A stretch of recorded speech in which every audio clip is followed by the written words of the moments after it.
Hey traders, David Frost, my strategic forecast. You're here for a weekend update for the week ending August 16, 2019. We're looking at a daily chart of the SPY or Spider, which is the proxy for the S&P 500. In Thursday's video, we alluded to, and we always do, both sides of the market. One was they could have certainly fallen through the trap door. The other was if we get the special teams defense out on the field, they'll have a rally, a little bit of a short covering rally, then buying begets buying, and what do you know? They finished Friday pretty strong. The S&P cash index was up 41 points. The Spider was up over $4, and that's a big positive day, but it was still a down week, and the market is still in a precarious position. So we're going to talk through all that. We're also going to take a look at what the likely scenario is going forward, and what the likely scenario is not just going forward, period,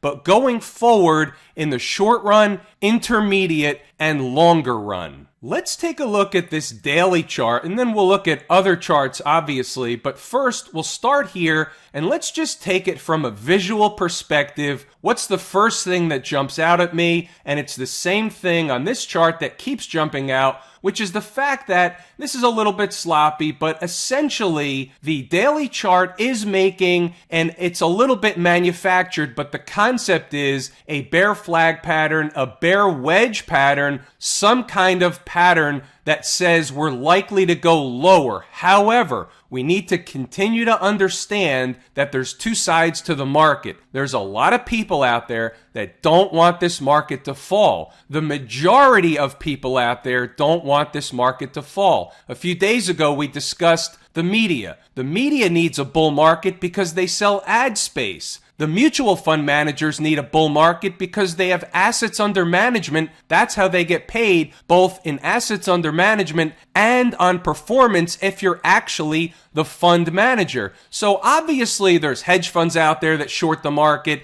There's both sides of the market, but there's way more people out there that want to play defense and have a vested interest in the market staying higher, going higher, continuing to stay bullish. So it's not so easy to kill a bull. Therefore, we should not expect the bulls to give up that easy. Each and every time we get into these corrective phases, we have this conversation. You need to have an awareness.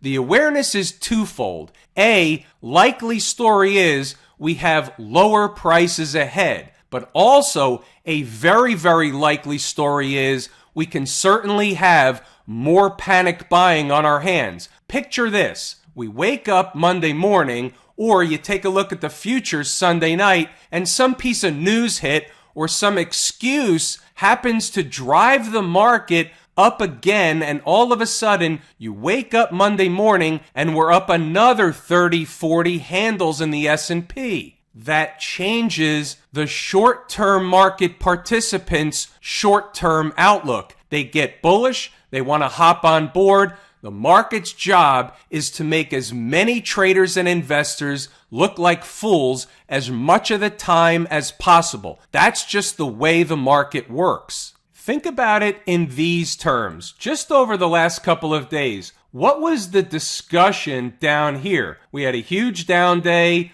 We're down here. What was the discussion in the media, in and around the talking heads, in and around the financial media? What was the discussion? Was it bullish or bearish? The discussion is always bearish as we're going down, and then miraculously, somehow, some way, the market finds a way to turn around, go back up in the northern direction, and in a matter of hours or days, everybody begins talking the other side. It happens over and over and over again. Case in point. And this is not a case in point from history. We already know those. This is a case in point that we can track. So let's just say, for argument's sake, hypothetically, we do have a gap up Monday morning and we have further upside, whether it's Monday or into Tuesday, whatever the case is. Let's just say hypothetically that does happen. We have what's called follow through. Follow through would bring the bulls back out to the table. The more bulls they bring back out to the table, the higher they're able to drive the market,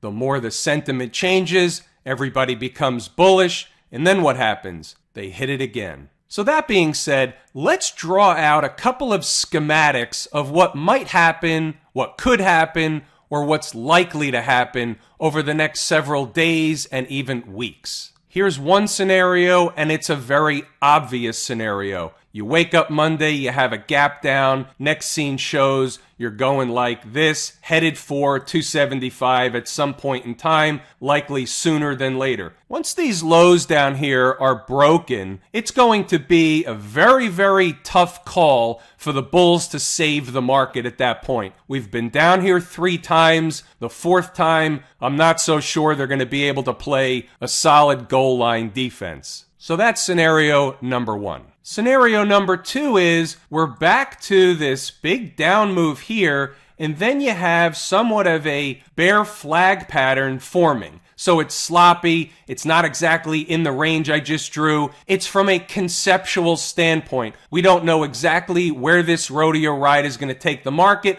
whether it takes the market up over these moving averages and they hit it again like that, or we just go back and forth like this in somewhat of a bear flag pattern, and then they hit it again like this. That's another possibility. Actually, that's 2 possibilities wrapped up into one. The first one is they drive the market higher sooner than later, really sucking in the bulls. And that would be more in concert with the type of volatility that we've been having. And volatility you have to take in context. Volatility can mean the market's going down and volatility spikes higher. When I'm using volatility in this context, what I really mean is both the up and the down, the rodeo ride. Here's another one that we have to consider. We always have to consider both sides of the market and both extremes. So the extreme on the downside, we don't have to worry about that right now. But what about the upside? What happens if all of a sudden the SPY begins closing above the moving averages again? What will we have on our hands? We'll have a couple of things on our hands. We'll have a head scratcher. We'll also have a market that turns again very, very bullish very, very quickly. So what would we do with that? How would we be pre-prepared? So that's not here today, but since we're at the weekend video and we have some time on our hands, let's have that discussion. It's really a chart discussion. I don't know that this is going to happen. It could happen. Anything can happen. Let's do the what if this happens. We get back above the moving averages. We begin closing daily above the moving averages. How bullish is that?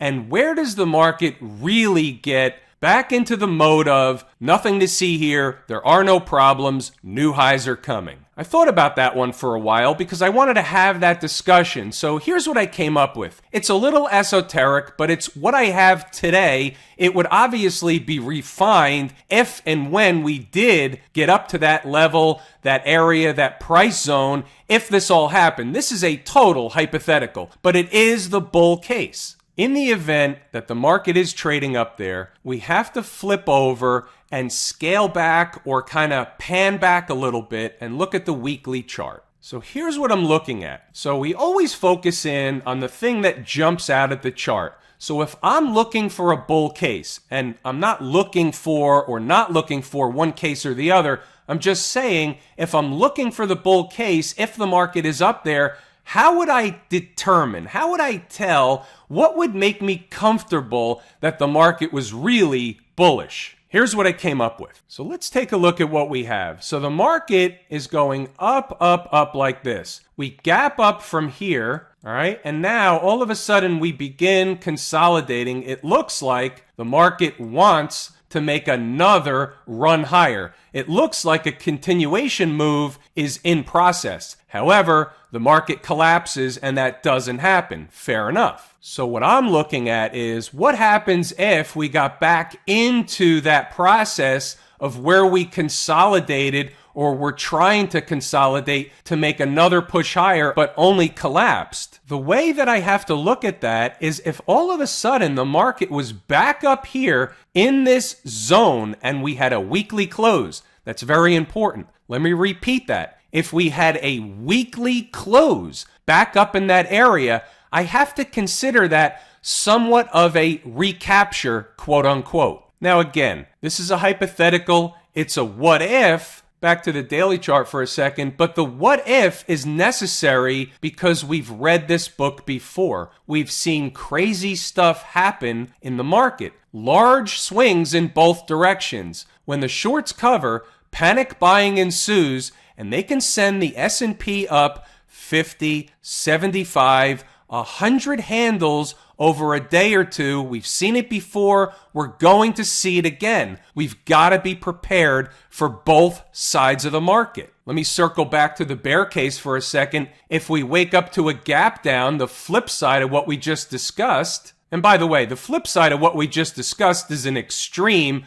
Obviously, there is a ton of overhead resistance up in this 294, 293 and a half area, down sloping 20 period moving average, pivot high, 50 period moving average. There's a lot of overhead resistance here. We're not going to just waltz right through this area, at least under normal garden variety market conditions. Okay, back to the other side. If we wake up to a gap down, for argument's sake, the major areas to watch out for are the former lows, again, special teams defense. When and if those don't hold or when they break, the 200 period moving average right down here at about 297.47. Call it 297. You expect somewhat of a spike through. Why would you expect a spike through? Because you have a breakup candle low all the way down here, another safety net, and then all of a sudden you come all the way down to 275, 274. What's down here? 273 or whatever that number is. Let's get the exact number. 273.09. Those would be your major areas of defense. Now, let's chop it down to the short term. Here's an hourly chart. You see the gap up Friday morning. It was a half gap and go and half sleeper Friday float. We got to take an intermission. I got to do this about inside the numbers. So this was posted before the opening bell. This was the first set of morning notes or morning commentary, and this is just a piece of it. Following the morning rush, if this Friday is true to normalcy, the market will take a snooze about 11 o'clock, trend sideways in a back and forth chop fest most of the day. We talk about the other side, if there's an early turnaround, if it was a fake out rally, and then we start to discuss the reality of what's likely happening. Since we're headed in the northern direction, it makes sense if it stays that way, they'll want to make a test of what? The breakdown candle high. Where have you seen that before? Where is that? I give the ES number, and I also give the SPY number. I gave the wrong number. I made a correction. Thank you to Joan for pointing out my mistake. And yes, I make just as many mistakes as everybody else, probably more. Here comes the common sense. If they're going to be up there, the SPY is also close to a semi-fat round number of 288, so under normal garden variety market conditions, they'll likely want to reach and possibly spike through. Do they have to? No, just putting it in your head. We want to be thinkers. We want to have an awareness of the different situations, the different scenarios based on the different things that are happening and present in the market at that point in time. What if the SPY closes hourly above that price? It's bullish. Now here's one. Should they find overhead resistance around there? On the first run, yes. If they miss, pull back a decent amount. That could also be an indicator they want to bust through. Again, just putting it in your mind, things that generally happen, typically happen. We use the 80-20 rule. That would fall under the category of sloppy seconds. We don't want those. The first run into resistance or support is the best run. So now, after reading that, let's take a look at exactly what happened. Here is the breakdown candle high that we're referring to. So somewhere in that neighborhood, we'll call it 288 for argument's sake. Let's look at it magnified. So I switched over to a 5-minute chart. So let's get our faculties. Where are we? So here is the close of Thursday, and here is the open on Friday. So the market opens, goes sideways for a little while, and then it rushes right up to do what? Test the breakdown candle high. Now, when was that? That happened to be at 10:25 in the morning. We discussed 11 o'clock the market will typically go to sleep. Now, it doesn't go to sleep at 11 o'clock on Friday every Friday, but around 11, 10:30, 11:30, 12, 12:30, something in that neighborhood. It typically trades less than half a day on Friday. The rest of it is just back and forth. So what happened the rest of the day? We went back and forth. We'll get back to that later. But what happened technically when we went up to the breakdown candle high? You see what happened immediately. Look at this candle. The first candle makes a high of 288.27 above the big fat round number. It's not really a big fat round number. It's a little tiny fat round number. The next candle makes a low of 287.41. That's a quick decline, very, very fast, as soon as they went up to test the breakdown candle high. What does that tell you, and what does the rest of it tell you also? Here's the way I'm looking at it. The destination was the breakdown candle high around 288, give or take. The market headed to the destination, it got to the destination, and then it backed away from the destination or turned around and went in the southern direction. But here's also what happened. Again, we discuss this all the time. I want to switch back to an hourly chart. What happened when we got up there? Sure, it backed away a little bit, but then we went right back up through it and ended up trading above it all day long. So that tells me something very, very important. It tells me we did not get rejected from 288. That's obvious. So the market already told us 288 really wasn't that important of a destination. That's the way I read it. Now, all of a sudden, the SPY is putting in a what? A bull flag pattern right here. What's the result of a bull flag pattern? Generally speaking, it's a continuation move higher. You have a moving average here. This is an hourly chart. You have a gap here. That's much more important. Up around 292. From where we closed out the day on Friday up to 292 is what? Around 30 S&P handles. Is that a big deal in a gap up in a market with this kind of volatility? No, traders, it is not. It can happen in a flash. What do we do with it from that point? Well, from that point, it will be Monday at that point, and Inside the Numbers members will already have the schematic. Switching over to Camp IWM, what do we see? We see something very interesting. At least for me, it's very interesting. They busted through the former low, and then it was a kick save and a butte, and here we are back up at 148 and change. So we'll see if that holds. We'll see how long that holds. But if we have a bullish market, everything's going to go in the same direction. We talk about that all the time. So theoretically, if we're going to have more bullish behavior in the market, we can certainly trade up into at least the first, if not second, moving average. The second one is home base. That's the 20-period moving average. You're going to have a ton of overhead resistance right here. There's an important pivot. How do we know it's an important pivot? Because the market ran right up there and immediately turned around. So I don't need to do anything other than notice that. That's the market telling us that that price, at least right now, is likely going to remain important. Just so happens it's somewhere in the vicinity of this 20-period moving average. There's overhead resistance up here, period, full stop. What do we have on the weekly chart? We have nothing other than a bunch of noise. We have a week that did pretty much similar to last week. Went back, went forth, and here we are in roughly the same position that we were last week. So what's happening here? What's one of the possibilities that's happening? You have a move lower from that spike higher above that trend line, and then are we doing this? It's a little too early. We need some more. We'll see. Are they going to go back up and test the trend line again? All these moving averages again? It's possible. Is it probable? I don't know. It's tough to say whether that's probable or not. The one thing that we do need to keep in mind is this market is jittery. There are a lot of shorts out there, and if the shorts are forced to cover in a panic buying scenario, those rip-your-face-off rallies are fast, they're furious, they're high, wide, and deep. What's the bogey for the IWM? Last week's low, right here.